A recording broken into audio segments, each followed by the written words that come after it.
The animals and plant cells, main organisms are animals and plant. Uniform concept of biology apply equally in both animals and plants. The main characteristics of animal cells and plant cells are following.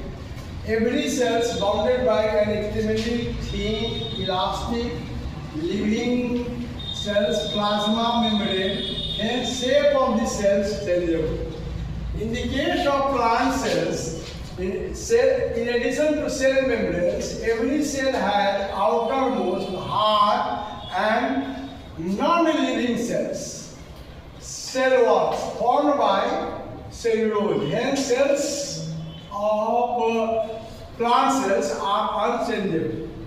The next difference characteristics between animal cells is no large vacuoles, small vacuoles filled with water or other substances may occur.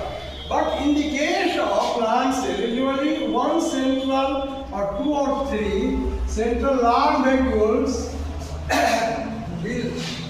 which is called cell sacs are formed. The third characteristics are a division center or centrosome occurs near the nucleus of the cells. It initiates cell division, and you know very well that cell is divided mitosis, meiosis, amitosis, and the different phases: prophase, metaphase, anaphase, telophase, and dikinesis. You have already know about it. And in this plant cell division center, it is absent. The next is chloroplast is absent in the case of animal cells, so we are not autotrophic. Whereas in the plant cell, chlorophyll containing organelles called plastids or chloroplasts present in cells of green plants. So all the green plants manufacture their own food, and it is called autotrophic.